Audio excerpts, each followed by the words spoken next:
Welcome to the Midlife Awakening podcast. I'm your host, Odelia. This is a podcast about transformation for women who are waking up to who they really are while navigating everything that comes with midlife. And I want you to know I'm on this journey right alongside you. This is the show where we explore everything from the spiritual tools that can help us in our daily practices to healing modalities that we can use to heal what we've been carrying for so long, to the everyday midlife topics that a midlife woman faces, like perimenopause, finances, career changes, and so much more. Each week we go deeper into what it means to heal, to awaken, and to finally become the most authentic version of yourself. I'm so glad that you found your way here.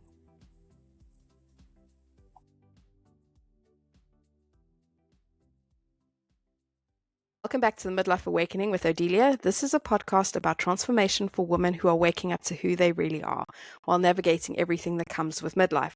I'm your host, Odelia, and today we are talking about something that affects every single one of us every single day. And yet most of us have absolutely no idea just how much damage it could be doing. We are talking about what we put on our skin. My guest today is Nikki Hughes, the founder of Intrinsic Skincare and a student doctor of naturopathy, who made one of the most extraordinary pivots I've come across. At 52, she walked away from a career in construction and threw herself into the study of natural medicine. And the catalyst, her own body, her own hormones, and her own search for answers that conventional medicine simply wasn't giving her. What started as a mission to help her teenage son heal persistent acne during the COVID lockdown, using nothing but essential oils and carrier oils she blended herself, that grew into Intrinsic Skincare, a range of over 30 clean, natural products now reaching women across the UK, the USA, and South Africa. Her guiding principle is beautifully simple.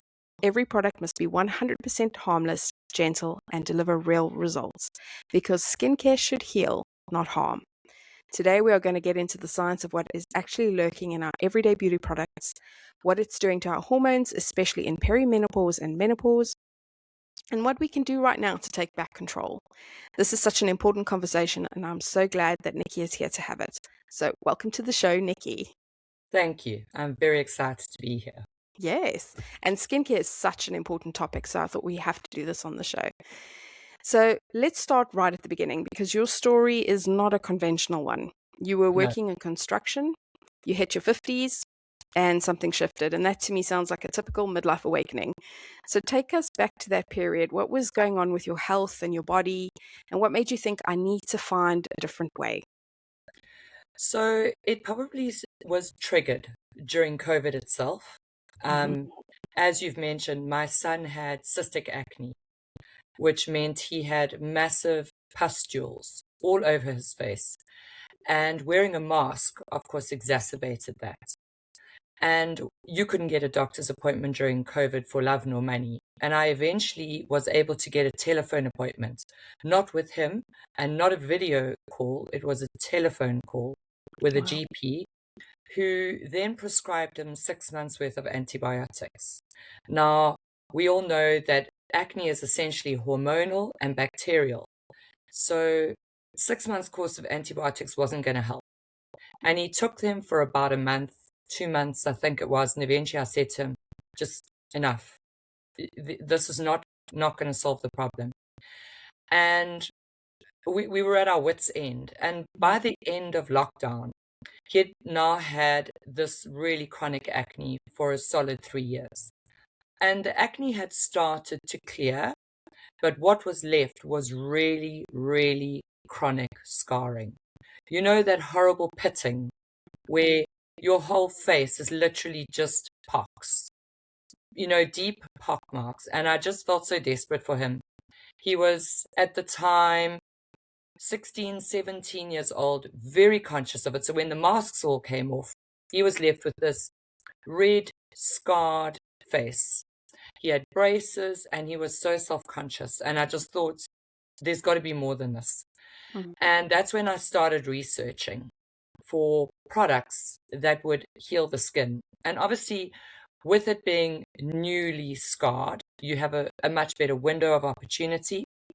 And I went down a number of rabbit holes and I ordered a host of different organic essential oils and carrier oils. And based on research I did, I mixed them up, a scar serum. And I can't tell you exactly at what point things changed dramatically, but over the period of about 4 months, he went from being severely pockmarked to having a beautiful skin. And people were stopping us, people who knew us, and saying to him, "What did you do? Like, I cannot believe the difference in his skin." And he went from this person who was permanently cowering to walking with his head held high and a big smile on his face. And his whole demeanor changed. And then I thought, I wonder if I can get rid of my wrinkles. And that was kind of where it started. Okay. And so I started mixing up concoctions for myself and trying them on my crow's feet and on my forehead lines. And I started making little bits and pieces. And then I was giving them to friends as gifts. And people started saying to me, "Oh, I really like that thing you made. Can I buy some?" Oh, And wow. that was kind of where it all started. And that's obviously on the skincare side. But along with that, I started to do research into different products. I would look at a product and started researching.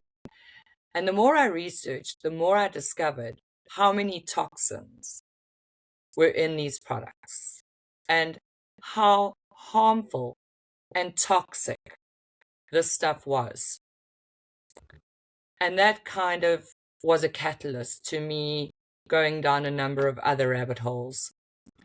And I think that alongside the whole COVID and COVID vaccines and so on, kind of ignited a little flame in me that thought, I kind of got tired of seeing the comments on Facebook groups and things that said, "You're not a doctor, what do you know?" And I thought, okay, well then I'll become a doctor. And that was kind of my turning points. Yeah. And I thought, I'm going to become a doctor, but I'm going to become a naturopathic doctor. And that's where we are, how we got to where we are today. I love that. I really love that. And that's such a typical midlife awakening because, you're just going about doing your own business and then boom, life throws something at you and changes the course of your life. So are you a naturopathic doctor now, or are you still Not yet. studying towards that? Okay. No, it's a full bachelor's course, 36 modules. Okay. It's pretty heavy going, Yeah. especially at my age. Like, I thought to myself, oh, I did biology. I did biology to matric. This will be a breeze until I did anatomy and physiology 1. And I thought, oh, this will be fine. I remember all the bones in the hand, the carpals, the metacarpals, except we didn't hear about the 27 other bones in the wrist and the 400 other bones elsewhere.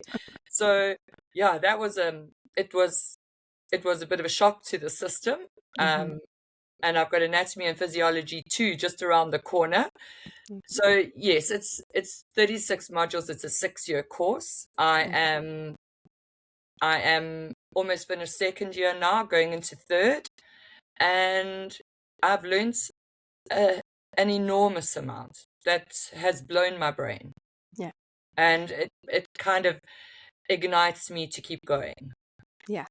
And you're still enjoying it. Do you feel like it's something, like it's your purpose that you found? Do you feel like you Absolutely. found a part of yourself that never knew that you were searching for it?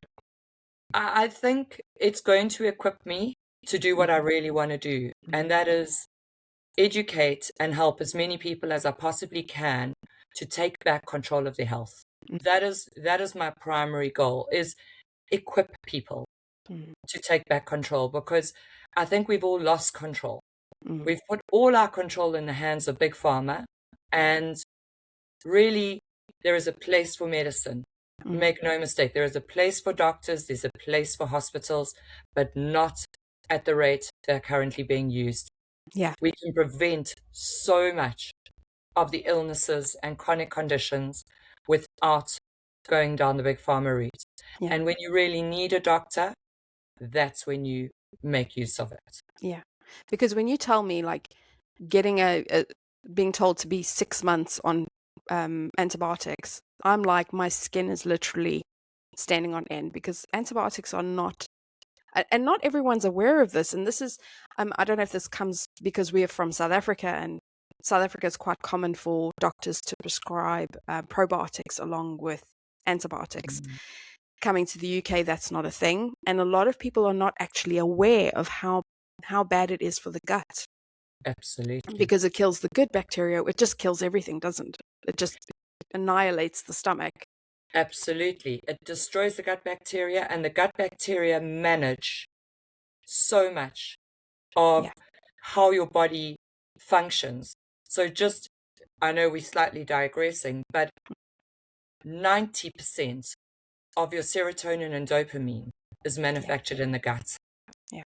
So if your gut bacteria is in poor condition, you're not going to be producing that dopamine and serotonin. Yeah. And that in itself is a huge problem. That's just one example of what not having good gut bacteria is going to affect. Yeah. And I think there's so much research coming out now about how important the gut microbiome is.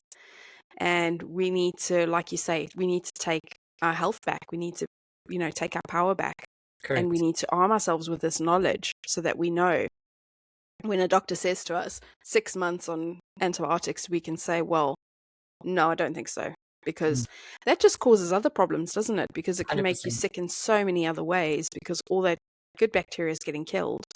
I mean, can you imagine where your son would have been at the end of 6 months in terms of health if he had continued on that course? Yeah, look, being young, they're a lot more resilient. Yeah. But, if we're talking gut bacteria, there's a bigger issue than that. And that is that every egg, every chicken, every piece of meat you eat is full of antibiotics. So you should be taking a probiotic every single day. Mm. And that's why people are becoming resistant to antibiotics, because they're actually taking antibiotics in their food on a daily basis. Wow. That is powerful right there. That I don't know if we think about, to be honest. No. Yeah. So I try and eat only organic eggs and Mhm. free-range chicken.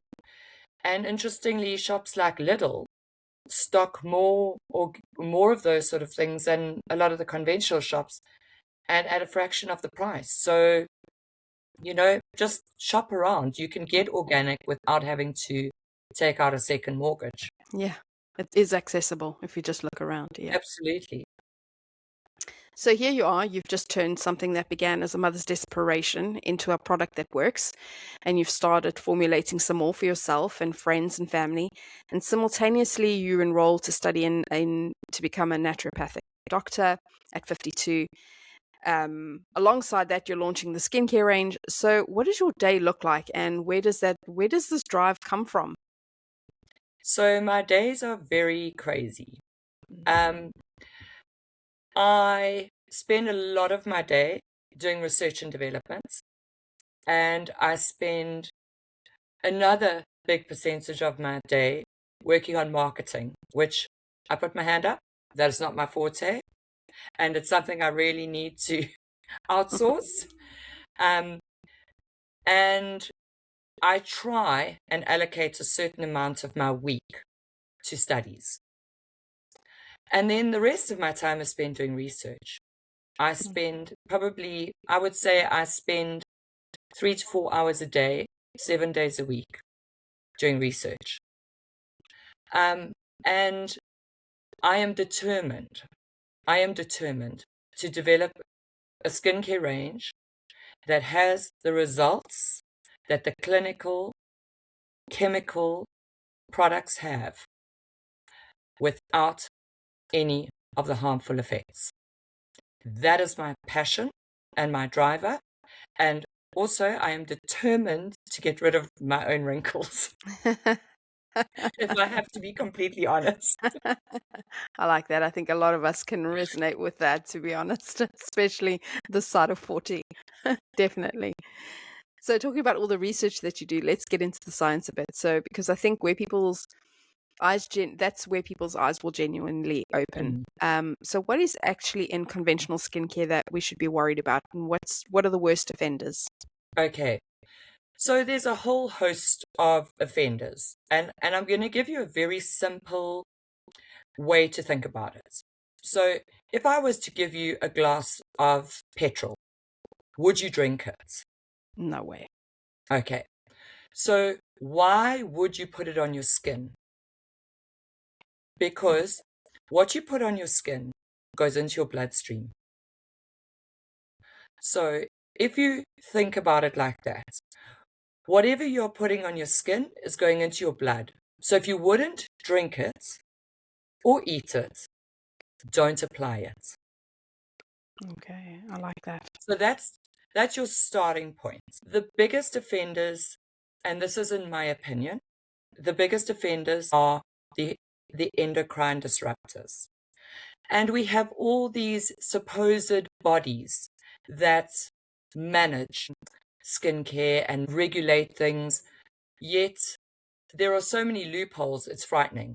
So one of the loopholes in the cosmetic industry is in perfumes or in any products that contain the word fragrance or parfum. That is allowed as, and it's said to be where they can hide their intellectual capital. So they don't have to disclose what's in there, but that is where they hide all the hormone disruptors under the word fragrance or perfume. So if you look at any product that's got the word fragrance or perfume and doesn't specify, like it might be frankincense, essential oil, or whatever, wherever it's got the word perfume or fragrance, inevitably it is hiding hormone disruptors. And the biggest culprits that contain hormone disruptors are your chemical sunscreens. So I have been searching for the article. I looked up through the medical journals. There was an article on PubMed, which is one of the medical journals, and there was a controlled trial done with chemical sunscreen containing oxybenzone. And what it said was oxybenzone, when you apply sunscreen that contains oxybenzone, oxybenzone enters the bloodstream and actually remains in the bloodstream for 21 days. And in these tests they ran, they tested adolescent boys, they tested pregnant mothers, they tested breastfeeding mums. There was a whole host of people. And what they discovered is that the testosterone production in adolescent boys dropped significantly. And off the top of my head, I think it was 37% over the 28 days. They found the oxybenzone, they found the chemical in the breast milk. So the results were quite startling. And what people don't necessarily understand is what these endocrine disruptors do. So they can do a number of things. They can mimic hormones in your body. They can disable hormones in your body. They can stimulate hormonal reactions. They can, and bear in mind that your endocrine system, which manages all these hormones, controls things like metabolism, menstrual cycle, fertility, thyroid activity, testosterone production. So understanding those things and understanding that while sunscreen is one of the highest, the cocktail of a body wash with perfume, a body cream with perfume, shampoo with fragrance, conditioner with fragrance, moisturizer with fragrance. When you add the cocktail of all of these hormone disruptors together, then you add your chicken that's got growth hormones in it. That cocktail of endocrine disruption, what it could be doing to your system. That's crazy. That is crazy. And this is So, why it's so important for people to understand what we mean by hormone disruptor correct. and why it's important to check. Just as you would check ingredients on your food list, you should be checking what you're putting on your skin. Yes, absolutely. Absolutely, because whatever you're putting on your skin is going into your bloodstream. Your lip balms, your lipsticks that contain petroleum. Oh. They say the average person eats 7 tubes of lipstick a year. That's a lot of lipstick. Mm. And that's with daily, like you're wearing it daily. That's what's happening. Wow. Yeah. And these are things that we don't really think about. We just go, we go up to the cosmetics counter and we're like, what color is pretty? What can I? Mm. You don't think about what you're actually ingesting Agree. effectively. Yeah, that's crazy. That's really crazy. And that's why I wanted to do this episode and do this show, because it's so important for us to know these, especially as women going through perimenopause and menopause, where hormones is the topic of conversation, right? And do you think managing these can help sort of manage your menopause? I definitely think looking after yourself and reducing your exposure to hormone disrupting products. Another big factor is BPA. So that is your plastics. So just an example, if you've got, let's say, a tube of body cream in a plastic tube and you leave it on your windowsill, what happens when that plastic heats up?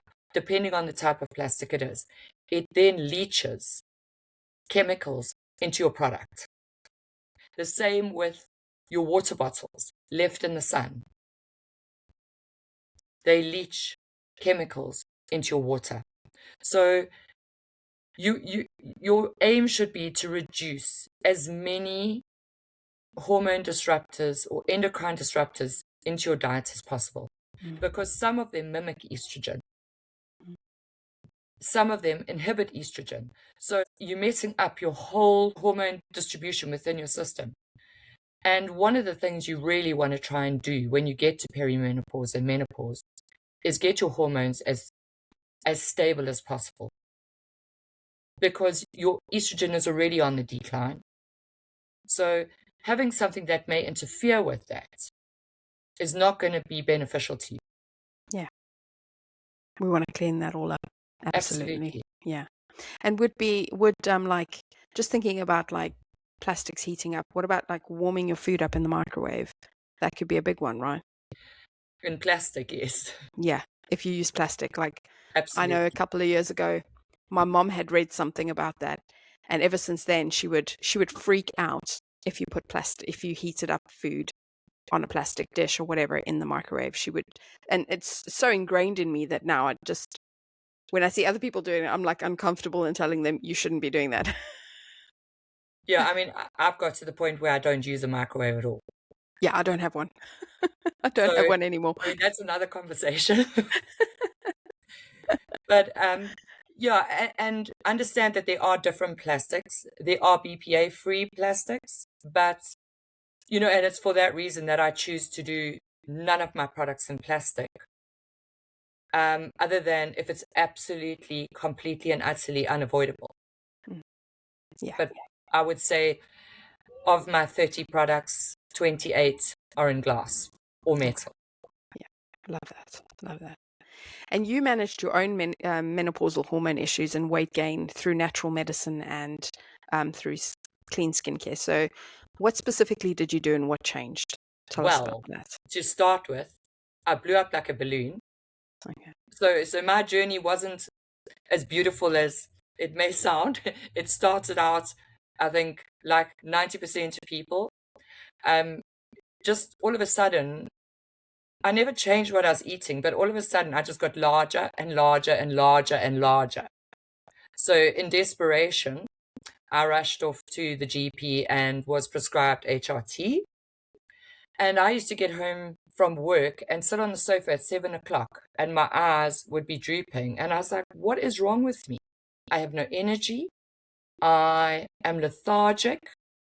I just had no desire or drive to do anything. And that's when I really started to do a lot of research. And that was kind of when I did an about turn in both my diet and my skincare. Mm-hmm. So it's been a good 2 years now that I have used nothing but my own products on my skin, my hair, whatever it is. So I know I don't sell all of the products that I use, but I do make my own shampoos and conditioners and so on for myself. But one of the biggest things was I had put on probably 13 kilos, which is just short of 2 stone for the English listeners. And I was needing to buy bigger sizes of clothes, and I was not really chuffed about that. I mean, I think I'd reached the maximum stretch on everything I owned. And it was like, okay, I'm going to have to go bigger. And I just thought, I can't do this. I'm not doing this. And I totally changed my eating. I changed it where, first of all, one of the subjects I had done was obviously nutrition. So I went through that module with a fine-tooth comb, and I made sure that I increased my protein intake. And I increased it. It wasn't realistic for me to eat chicken for breakfast, steak for lunch, and tuna for supper. It just wasn't practical. So understanding the different food groups and understanding protein is so critical after menopause. Absolutely fundamental. Nuts are a great source of protein. So I changed my diet and I started eating only food that was not processed. So in the mornings, I'd have yogurt with fruits and nuts and seeds and berries and whatever. So that was full of protein, full of great minerals. For lunch, I would generally have chicken and salad, lots of spinach, etc., or tuna and salad. And then supper, I would just have a very light snack. And just by removing all processed food from my diet completely, it took me 9 months, and I lost 10 kilos, so 1.5 stone. But the interesting thing was I also made sure that I increased my magnesium intake through my diet and through our magnesium lotion. The interesting thing was my energy levels changed. I was able to sit and work till 10 o'clock at night again because, that's what we all strive to do. Yes. But it was important to me that I was able to sit and work on my business late at night and do research. That's what I enjoy doing in the evening. And I I think a was lot of midlife women are going to feel that too, because a lot of us are working full-time jobs that we've been in for 20 whatever years, but we found this thing that we want to do or we want to You need that transition extra into. energy. And so you need that extra energy. So a lot of us are trying to navigate families, full-time careers, and a side hustle that we eventually wanted to, or studying something that we eventually want to go into and transition into because we found a new purpose. So that's really important. Yeah. I got rid of the HRT. Okay. So the thing that most menopausal women battle with is sleep. The reason for that is lack of magnesium. So once I had cleaned up my diet and I had cleaned up my skincare, all of a sudden my energy levels were back to where they were pre-menopause. And that was super important to me. And obviously the weight loss was super important to me. I mean, nobody likes to feel, menopause barely is a thing. I'd never heard of it. And all of a sudden I had one. Yeah. And I actually thought I looked pregnant. And so getting rid of that was great. And having my energy back was great. And I just felt better. I just felt better. My skin looked clearer. I didn't look so tired. It just generally, when you feel good and you feel that you look good, everything changes. Everything looks brighter. It's sort of a ripple effect through the rest of your life, isn't it? Absolutely. Yeah, definitely. So those were the changes that you made, and you saw some real positive results from that, which is amazing. So let's make this really practical for someone who's listening and thinking, right, I want to start making some changes. Where do they begin? So if you could only change one thing about skincare routine today, or if they could only change one thing about their skincare routine today, what would that be? I would say, number one, throw away your chemical sunscreen. Yeah. Only allowed to take one thing, because I would basically say remove everything that's got the word perfume or fragrance in it Okay. Okay. from skincare. And if I was able to change one thing in diet, I would say just cut out all the processed foods. Yeah. They're so bad for you, aren't they? Yeah, I mean, I did say this to you. Pre-menopause, your body is very forgiving. Yes. Post-menopause, the forgiveness is gone. So every time you eat processed foods, that forgiveness that you had pre-menopause has left, and everything affects you. And it's partly to do with now your reduced estrogen levels, your reduced estrogen signaling. Your body is just not working as the efficient machine it was pre-menopause. So it's just more sensitive to everything you give it. Yeah. And we need to be more mindful. And I feel like perimenopause is probably a really good opportunity to start putting in place those new habits, right? And that's sort of like the body's warning signal almost to say, right, you need to start taking better care of me Yeah, absolutely. because, yeah, a change is coming, a transition is happening, and you need to change what you're doing, right? Correct. Yeah. Yeah, before you put on the 15 kilos. Yeah, exactly. So let's talk a little bit more about Intrinsic Skincare, this skincare range that you've built up. So what makes it genuinely different from what is already out there, and what are your products? Tell us about your products. So there's been this massive divide in the skincare industry where people have either gone natural or it's chemical. And just to clear something up before I continue, everything is a chemical. Water is a chemical. Mm-hmm. So we need to just be careful. And this is where the greenwashing comes in. Ah, okay. So you've got things that are 100% natural. You've got your essential oils, you've got your carrier oils, and most of those are natural. And amazing, amazing properties. A lot of them have, like your coconut oils are antibacterial. You've got jojoba oil, which is as close as you can get to the skin's own sebum. And there's really fantastic, fantastic products within the natural range. Then you've got chemical, what is known as chemical, or the conventional skincare products. And those are they generally contain ingredients that are phthalates, silicones, parabens, hormone disruptors, etc. Some of them formaldehyde, creating ingredients. So what I've said is I have a long list on my website of ingredients I will not use. Okay? Okay. The other thing that I have as a strict rule for anything I use is even my essential oils and carrier oils, I will always opt for organic as opposed to just a carrier oil. Mm.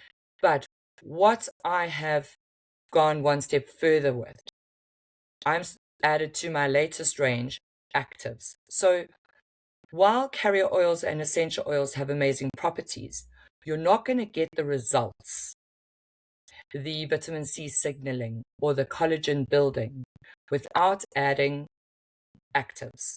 And what actives do is they penetrate the dermis and they stimulate the fibroblasts to produce collagen, etc., etc. But the key is with my actives, I am 1000% rigid. My actives cannot be GMO. They have to be nature identical. They cannot contain any toxins. And I have the same list that I apply to my natural ingredients, I apply to my actives. And I only add actives where they are essential and where they are nature identical. So to give you an example, L-ascorbic acid, or ascorbic acid as it's commonly known, is not a natural ingredient. It's actually a man-made nature identical ingredient. Ascorbic acid is not available to use in any product as a natural ingredient because it doesn't exist. Okay. But we all know that ascorbic acid is not a harmful thing. So understanding that ascorbic acid is an example of an active. Okay. So what I've done is I've bridged the natural and the clinical and built a clean clinical range. So it is clean but active. Okay. That's good. That's a really really great way to explain it to some, like, because we don't know half of the stuff. I mean, you read on these labels, it's like you can't even pronounce half of them anyway. And that's the way they get away with it. And Yeah. actually, they're supposed to include the common name with it. Oh, okay. Okay. So it's really good to understand how you are formulating your products. And let's talk quickly a little bit about collagen, because you talked about collagen, and that's a really hot topic. Everyone's talking about marine collagen. And do you take any collagen, or is it just your skincare that you use? What I would you do. say to anyone who's who's heard all the hype about collagen? What would be your Okay. recommendation? So I'm going to give you a little bit of a lesson on it Okay. first. Okay. So if you think about 30, 40 years ago, it might be a bit before your time, but back in the old days, people used to eat chicken with the skin on. Hmm. They used to make a broth with the carcass of a chicken, Hmm. and that was where all the goodness was. So then came along these new fad diets where we take all the skin off, we debone it, and you're left with just the white meat. I'm using chicken as an example. Mm. So the collagen in the chicken is in the skin and the bones. So what we've done is we've removed all the collagen from our diets. And Right. now we're adding it back in the form of a protein powder. Collagen is a protein. So you can get some of your collagen from your food if you were to make bone broth or anything like that. Yes, I do take collagen. I take an organic bovine collagen that has no flavor or nothing else added to it. Okay. And with that, I add a tiny scoop of vitamin C, ascorbic acid, because collagen doesn't get absorbed well without vitamin C. But to buy a little pack of organic vitamin C powder off Amazon will cost you about £3. So I buy the organic bovine collagen, I add it to my yogurt in the morning with a little scoop of the vitamin C, and that's how I take it. Okay. I didn't know you could get vitamin C in powder form, because I'm on iron supplements, which my GP has said most women should be on iron supplements until they stop their menstrual cycles, because we lose, our monthly cycles and everything. Yeah. So, but vitamin C is really good to help the absorption of iron, isn't it? So I'm always trying to find ways to incorporate that into my routine with the iron supplements that I take. Yeah, and it's super cheap, and Yeah. literally, I think it was £3 I paid for my little bag, and Okay. that'll last you 3-4 months.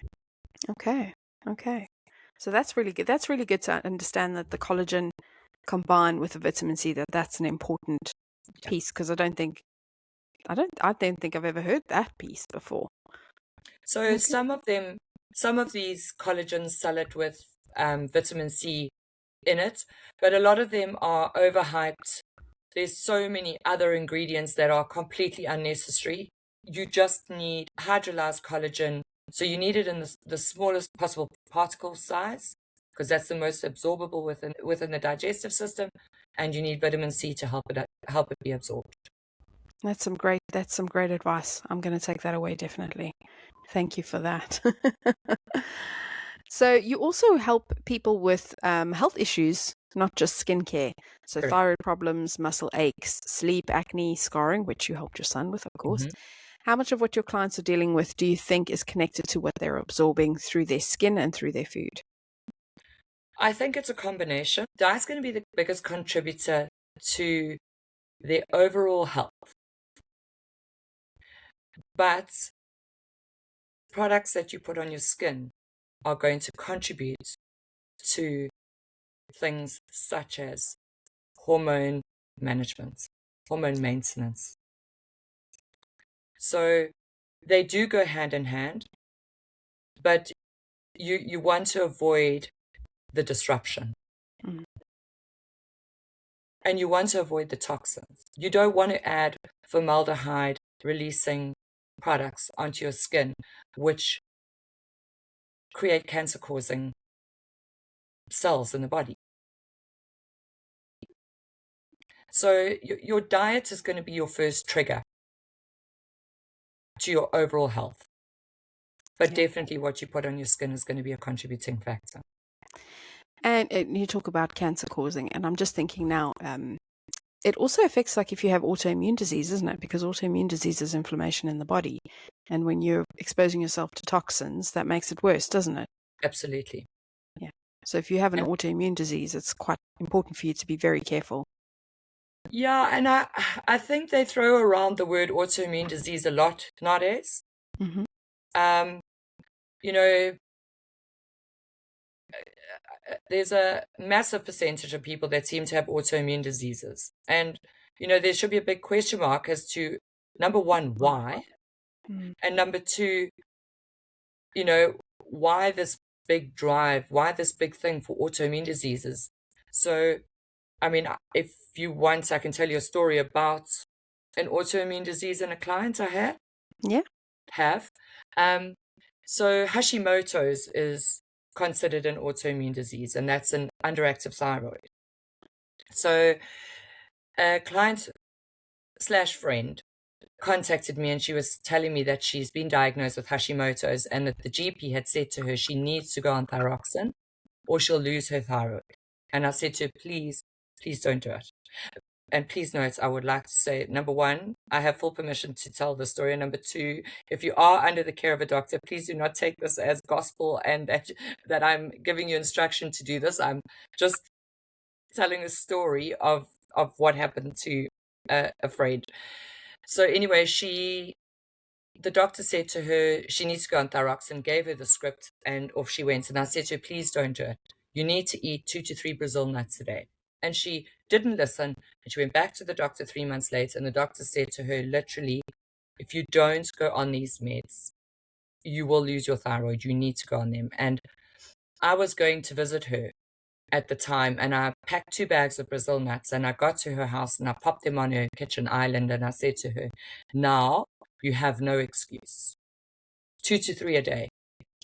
So she did. She listened to me. She took 2 to 3 a day. She went back to the GP 3 months later, and she had all her bloods done. And at the end of the appointment, the GP said to her, okay, thank you very much. We're done. And she said she left the appointment and she thought, what about my thyroid results? So she phoned the GP, and she said to her, what about the thyroid results? She said, no, your results are fine. She said, but you said my thyroid was off the chart. And she said, oh, did you not go on the meds? And she said, no. She said, and she told her about the Brazil nuts. The bottom line is Brazil nuts have the exact 2 to 3 a day, have the exact amount of selenium that the thyroid needs to keep it in perfect shape. Oh, And it's wow. been 2 years. And to date, she has never needed to go on the thyroxine, and she is still doing the 2 to 3 Brazil nuts a day. But That is insane. I'd like to add that one of the biggest culprits that has perfume and hormone disruptors is perfume. And where do we spray perfume? Oh, our neck. Right on your thyroid. Yeah. Okay, and it's very thin skin. Yeah. And you're spraying a hormone disruptor straight onto your thyroid. Wow. So be aware of that. That is great advice, because I have issues with, my thyroid is under monitoring basically the GP's just waiting for it to burn out. So that's really some Try the interesting. 2 to 3 Brazil nuts a day. I'm going to do that. I'm going So to it's do that. 2 large or 3 medium. Okay. I'm going to try that. I'm going to put that in my routine. I'm going to give that a go. So a box of chocolate-coated Brazil nuts, not going to do it. Yeah. 2 to 3 a day. Anything more than that, you're actually giving it too much selenium. Okay. That's good. I'm gonna write that down. That's some great advice. And it's interesting. It's just like food is medicine, isn't it? Food Well, is it can be. medicine. Yeah. It's either medicine or it's poison. Oh yes. Very true. Very true. So you've made this huge life change at 52, right? This midlife awakening, from construction to naturopathy and skincare founder, and that takes a lot of courage and a lot of hard work and dedication. So what did your friends and family around you say when you said that I'm making this pivot? And what would you say to anyone in our community that wants to make a big change themselves and they're too terrified to start? Well, my friends and family rolled their eyes and said, we would expect nothing less. I've always been a little bit on the crazy side. But to anybody who is thinking about making a major change, if you don't try, you're not going to know. Mm. You have no way of knowing. But what if it ignites something in you where you can literally change people's lives? Because while this may change people's lives medically, there's other things that change people's lives in different ways. You could be the lifeline someone needs at a moment in time, just because you're doing a podcast that they really needed to hear, as an example. So unless you try, you're not going to get that sense of fulfillment. You've got nothing to lose. And I think by this age, you actually don't really care what people think. Yes, that's true. It's terrible to say, but once you reach 50, you're like, I'm past caring. This is what I'm Yeah. doing. Like it or lump it. Like, as a chronic people pleaser, I'm loving this part of it. I'm loving it. I feel empowered. Wait, it gets better. Oh, I can't wait. I tell you, I can't. So we're going to do something a little differently now. So we're going to do some quick fire questions. So just a 1 to 2 sentence each on a couple of questions that we have. So the one ingredient you would ban from skincare forever if you could. Oxybenzone. Okay. And that's the one in the sunscreen, right? Correct. Yeah. Okay. The most surprising thing you've learned studying naturopathy that changed the way you live. Magnesium is responsible for over 400 body functions and is the bottom line to most chronic illnesses, diabetes, high blood pressure, migraines, the list goes on. Oh, wow. I know it, 400. 400 body processes. Yes, but that is the root of most chronic illnesses if you don't have enough magnesium. Wow. And because there's a lot of different, there's like magnesium. We're gonna go there. Which one is the best one to take? That's marketing rubbish. Okay. There's magnesium malate, citrate, threonate, glycinates. There's a large number of them. Every single one of them is reduced to the exact same magnesium ion in the system. Okay. But they all absorb at different levels. So magnesium glycinate is the most absorbable through the gut. Okay. So that would be taking that as a pill. Correct. Right. Magnesium chloride is the most absorbable through the skin. Okay. And that would be like on your feet, like the lotion on your feet, Yeah. potentially. So if you use a magnesium lotion, most absorbable is magnesium chloride. So those jars that tell you we have 7 types of magnesium, marketing, because you don't need 7 types of magnesium. They all break down to the exact same magnesium ion in the system. Okay. And I think someone told me that magnesium oxide is no good. That's just like the residue or something. The bottom line is they all break down differently, Okay. but they all result in magnesium ion. Okay. Okay. So best through the gut, magnesium glycinate, best through the skin, magnesium chloride. And that's all you really And need that's to all know. you need to know. Okay. Amazing. Amazing. Morning skincare routine. What does Me, yours actually look like? Yes. super simple. Hyaluronic acid on a wet face, vitamin C serum, moisturizer. Done. Okay. Nice. Nice. And the biggest lie the beauty industry has told women. Ah, use this product and your wrinkles will disappear in 3 months. And the likes. It is not physically, biologically possible. Oh. And what does thriving in midlife look and feel like to you right now? I think being able to make a difference to people, that it's really gratifying. You know, to have somebody come to you and say, my friend said she thought I had work done. Like, and just being so excited because they've been using products for years and years and years, and suddenly people are saying to them, "Oh, have you had work done?" Yeah. So that's really gratifying. And also clients who've come to me and said to me, the magnesium lotions changed my life. I have slept through the night for the first time in 4 years. Last question I ask everyone on the show. What would you tell your younger self if you had the opportunity?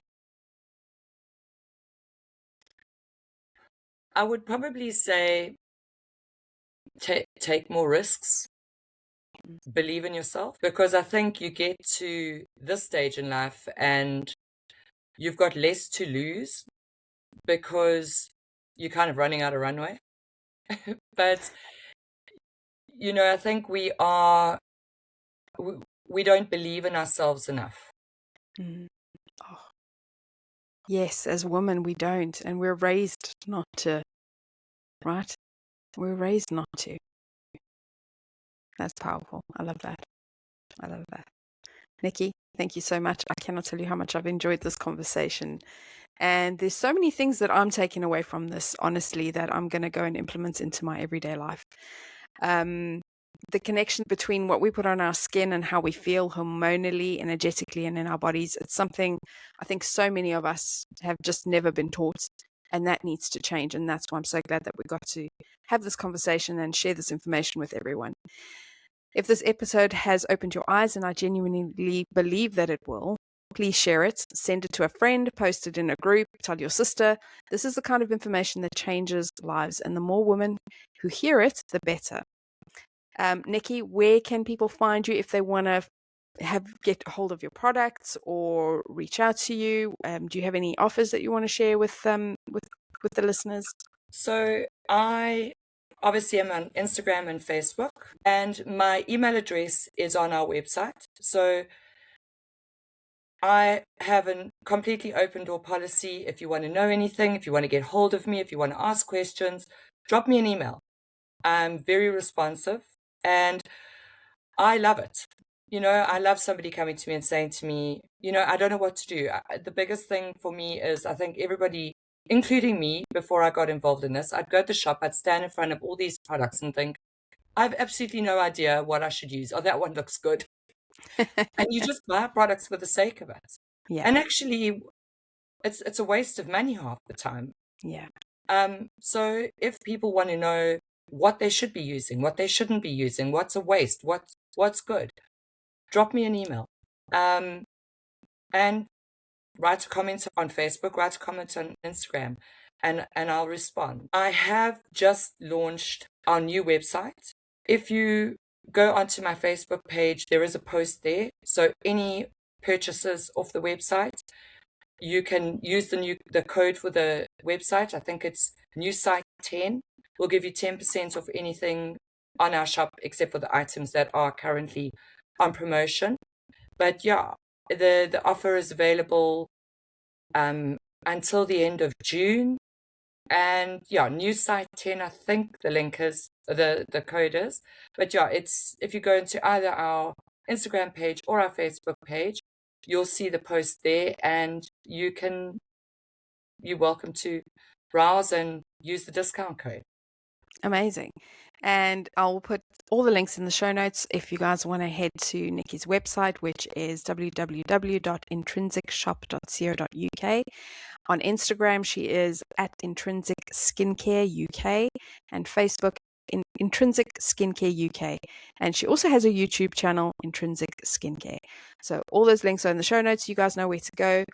I think Nikki's also offering a free skincare consultation. Is that correct? Absolutely. Okay, So if great. anybody wants a consult, drop me an email and we'll set up a time. And yeah, normally about half an hour, but if it needs longer, it needs longer. But my aim is to help and get people to stop poisoning themselves. That is my main aim. Amazing, amazing. And that's such a generous offer. So everyone, I would absolutely take her up on it. It's well worth it. And there will be a ripple effect throughout your life, I think. As always, thank you for being here. If you are in midlife and you are starting to realize that you deserve to feel better in your body, in your skin, in your whole life, you are in the right place. I'm Odelia. This is a Midlife Awakening. Until next week, be kind to yourself, take care of your heart, and remember, it's never too late to begin again. Bye for now.